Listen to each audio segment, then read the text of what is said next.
Hello everyone, welcome back once again.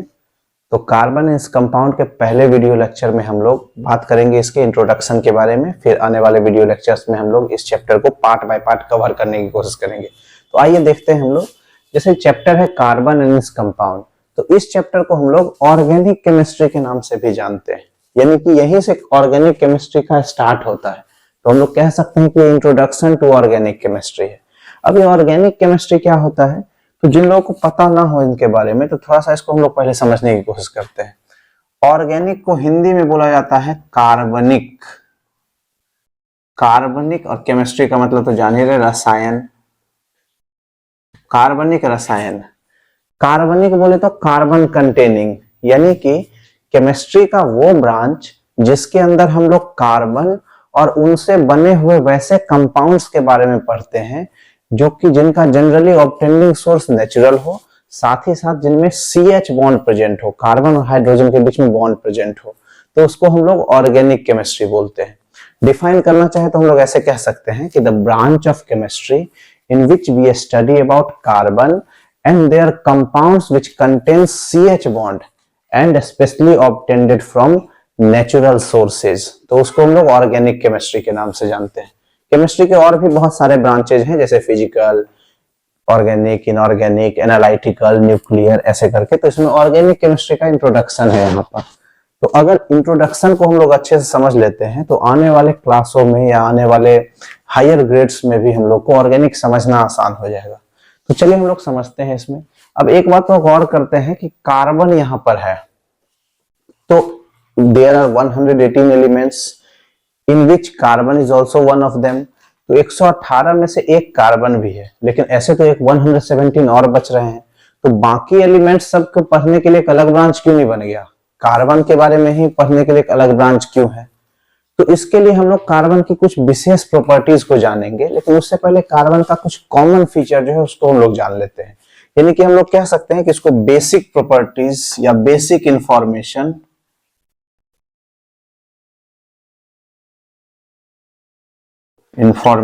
About carbon atom. Carbon atom के बारे में कुछ बेसिक इंफॉर्मेशन। अब वो बेसिक इंफॉर्मेशन क्या क्या है, देखिए इसको समझने की कोशिश करते हैं। सबसे पहला तो कार्बन अगर एक एलिमेंट है तो इसका एक एटॉमिक नंबर भी होता होगा। तो कार्बन का एटॉमिक नंबर तो ये 6 होता है। सिंबल, तो कार्बन का सिंबल जो है वो C है। इसके अलावा इसकी वैलेंसी, तो कार्बन की वैलेंसी 4 होती है। इसके अलावा अगर हम लोग बात करें इसका नेचर कैसा है, मतलब मेटल है कि नॉन मेटल है कि क्या है, तो कार्बन जो है एक नॉन मेटल होता है। इसके अलावा आइसोटोप्स, आइसोटोप्स कितने हैं कार्बन के? तो पहले तो आइसोटोप होता क्या है इसको समझ लेते हैं। आइसोटोप का मतलब कि दो या दो से अधिक एटम जिनका एटॉमिक नंबर सेम हो लेकिन उनका मास डिफरेंट हो, तो उसी को हम लोग आइसोटोप्स बोलते हैं। डिफाइन करना अगर चाहें तो आप नोट कर सकते हैं कि 2 और more atoms which having similar atomic number but differ in their mass number are called isotopes। तो कार्बन के 3 आइसोटोप हैं, कौन कौन से? तो एक तो C612 है, मतलब एटॉमिक नंबर 6 और मास 12। इसके अलावा C613 है और एक C614 भी होता है, जिसमें C614 जो है ये रेडियो एक्टिव होता है। अच्छा, रेडियो एक्टिव किसको बोलते हैं? तो रेडियो एक्टिव वैसे सब्सटेंस है जिनका न्यूक्लियस अनस्टेबल होता है, तो स्टेबलाइज होने के लिए वो अलग अलग वेवलेंथ के रे इमिट्स करते रहते हैं, जैसे अल्फा रे, बीटा रे, गामा रे। कुछ रेडियो एक्टिव एलिमेंट को पहचानने का नियम है कि आप देखोगे पीरियोडिक टेबल में, तो रेडियो एक्टिव एलिमेंट्स के सामने येलो कलर का जो है ना फैन जैसा बना हुआ रहता है। कुछ कुछ रेडियो एक्टिव जैसे यूरेनियम है, पोलोनियम है, थोरियम है, ये सब रेडियो एक्टिव एलिमेंट्स हैं। अब हम लोग बात करते हैं आइसोटोप के बाद एलोट्रॉप्स की। एलोट्रॉप्स, तो कार्बन के एलोट्रॉप्स कितने हैं इसको जानने से पहले एलोट्रॉप होता क्या है इसको समझते हैं। तो एलोट्रॉप को हिंदी में बोलते हैं अपर रूप, मतलब किस किस रूपों में पाया जाता है कार्बन। डिफाइन अगर करना चाहें तो ऐसे बोल सकते हैं, या रूपों के बारे में थोड़ा समझ लेते हैं। जैसे डायमंड जो है वो भी कार्बन का ही एक एलोट्रॉपिक फॉर्म है। और ग्रेफाइट जो है वो भी कार्बन का एक एलोट्रोपिक फॉर्म है। हम लोग डायमंड भी देखें और ग्रेफाइट भी देखें। अब दोनों में कितना सारा डिफरेंस है डायमंड और ग्रेफाइट में, सोच करके देखिए। लेकिन दोनों बना हुआ कार्बन एटम का ही है।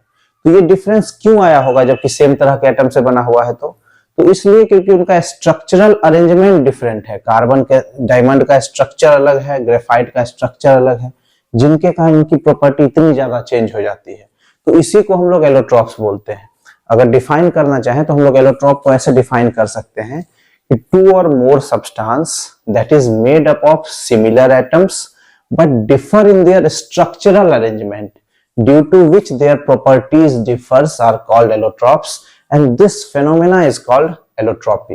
अंडरस्टूड? तो कार्बन के 3 एलोट्रॉप हैं। कौन कौन से? तो एक तो डायमंड, कार्बन का एक एलोट्रॉप है डायमंड। इसके अलावा कार्बन का एक एलोट्रॉप है ग्रेफाइट, और एक और कार्बन का एलोट्रॉप है जिसको हम लोग बोलते हैं बकमिंस्टर फ्लोरेंस।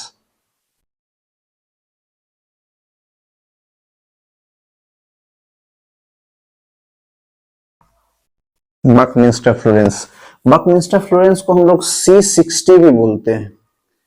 C60 क्योंकि कार्बन के 60 एटम मिलकर के एक फुटबॉल जैसा स्ट्रक्चर बनाता है, इसी को हम लोग बकमिंस्टर फ्लोरेंस बोलते हैं। तो ये कार्बन के 3 एलोट्रॉप हैं, डायमंड, ग्रेफाइट और बकमिंस्टर फ्लोरेंस। यही कुछ बेसिक सी जानकारी है। अब इनके एलोट्रॉप को और डिटेल में समझेंगे, लेकिन ये तो बेसिक जानकारी होगी कार्बन की।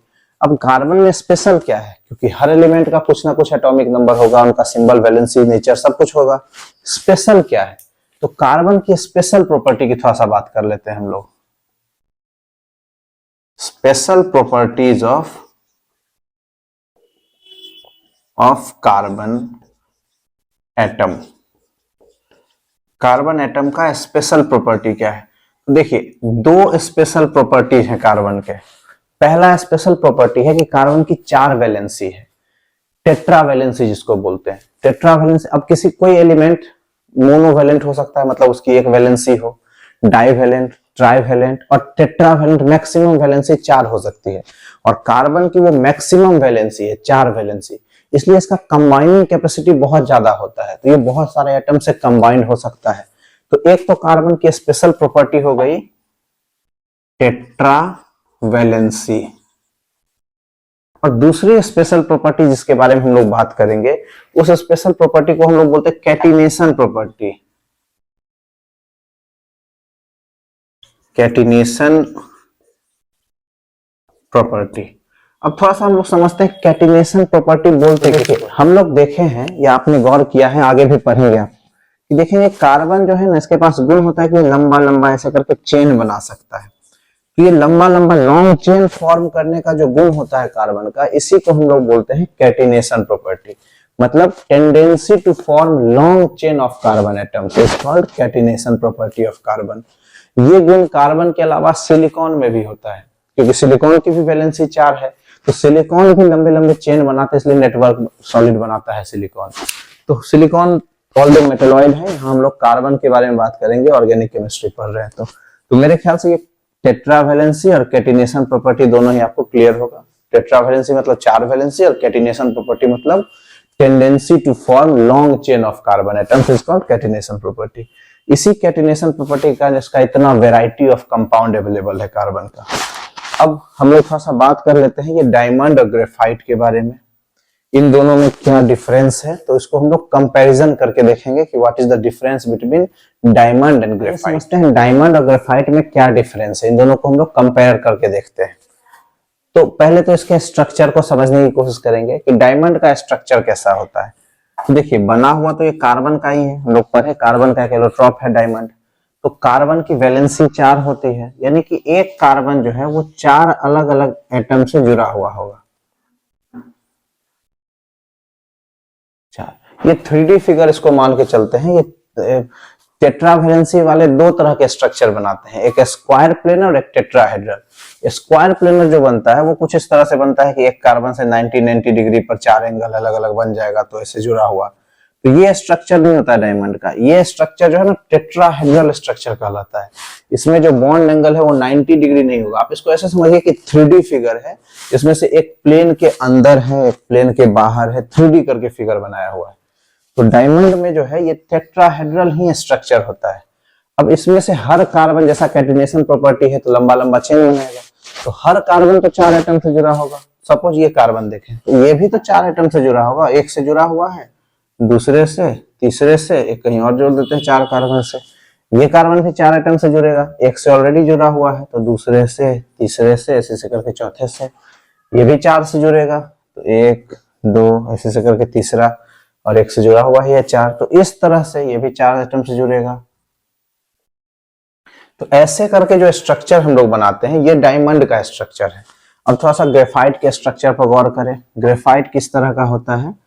तो ग्रेफाइट का स्ट्रक्चर कुछ इस तरह से होगा। जरा हम लोग यहाँ गौर करें स्ट्रक्चर में तो आपको डिफरेंस दिख जाएगा डायमंड और ग्रेफाइट के स्ट्रक्चर में क्या अंतर है। सो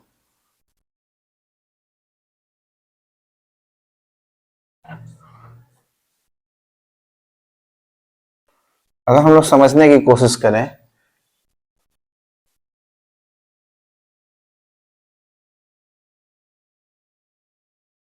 तो ये जो अभी स्ट्रक्चर बनाया जा रहा है ये ग्रेफाइट का स्ट्रक्चर है। डायमंड का आप पहले से देख लिए कि डायमंड का किस तरह का स्ट्रक्चर है। सो अब आपको देख के अंतर तो लग ही रहा होगा कि डायमंड और ग्रेफाइट के स्ट्रक्चर में क्या डिफरेंस है। सो अब अगर इसको हम लोग मैच कर दें, ये कुछ इस तरह का स्ट्रक्चर है।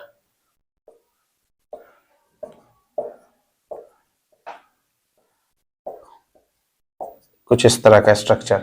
अब आप देखिए ये डायमंड का स्ट्रक्चर, ग्रेफाइट का स्ट्रक्चर, दोनों ऑल्दो बना हुआ सिर्फ कार्बन एटम्स का ही है, कार्बन के अलावा और कोई एटम नहीं है, लेकिन दोनों में स्ट्रक्चरल डिफरेंस कितना ज्यादा है। तो ये स्ट्रक्चरल डिफरेंस के कारण ही डायमंड और ग्रेफाइट की प्रॉपर्टी पूरी तरह से चेंज हो जाती है। ये जो स्ट्रक्चर हम लोगों ने बनाया है इसको हम लोग बोलते हैं टेट्राहेड्रल स्ट्रक्चर। Tetrahedral structure. जबकि ग्रेफाइट का ये जो स्ट्रक्चर है इसमें देखिए तो 6 कार्बन का एक रिंग जैसा बना हुआ है, तो इसको हम लोग बोलते हैं हेक्सागोनल स्ट्रक्चर।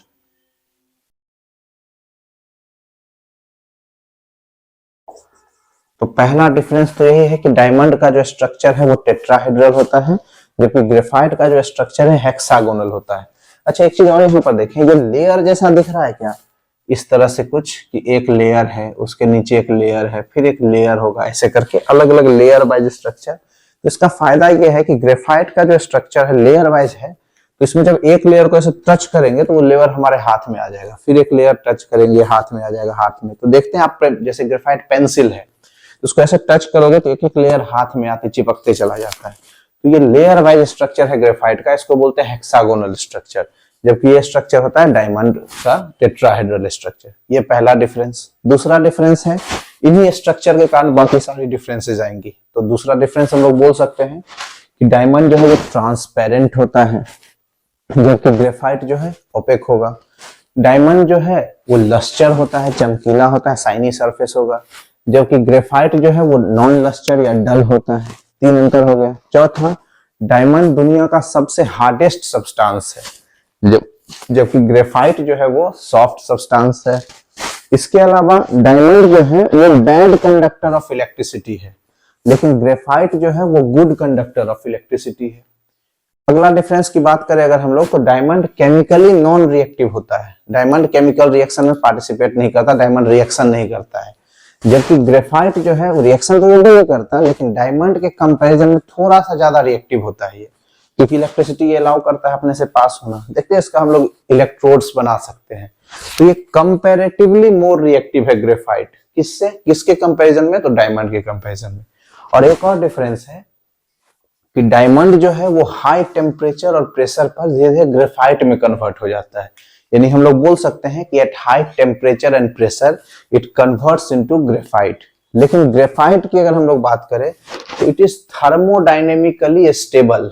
थर्मोडायनेमिकली मतलब कि इससे अगर हीट का प्रवाह भी करेंगे तो ये ग्रेफाइट ग्रेफाइट ही रहेगा, डायमंड नहीं बनेगा। आप सोचो कि ग्रेफाइट को गर्म करने से अगर ये डायमंड में कन्वर्ट हो जाता तो हम लोग पेंसिल खरीद के ले आते और उसको दिन भर गर्म करते रहते, एक गैस पर चढ़ा के छोड़ देते। एक ऐसा समय आता कि ग्रेफाइट जो है वो डायमंड में कन्वर्ट हो जाता, फिर क्या जरूरत है हम लोग को और कुछ करने की। तो ग्रेफाइट डायमंड में कन्वर्ट नहीं हो सकता, कितना भी टेम्परेचर दे, प्रेशर दे तो, लेकिन ग्रेफाइट डायमंड जो है वो धीरे धीरे ग्रेफाइट में कन्वर्ट हो जाता है। इसीलिए डायमंड इतना ज्यादा महंगा है, क्योंकि रेयर है। एक तो बनने में इसको लाखों साल लगते हैं कोयले से डायमंड कन्वर्ट होने में, और बन भी गया तो फिर वो डायमंड जो है स्टेबल नहीं रहेगा, धीरे धीरे वो कन्वर्ट होते चला जाएगा, ग्रेफाइट बन जाता है।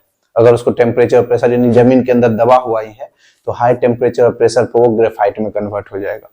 तो इस तरह से हम लोग डायमंड और ग्रेफाइट में डिफरेंस को समझते हैं।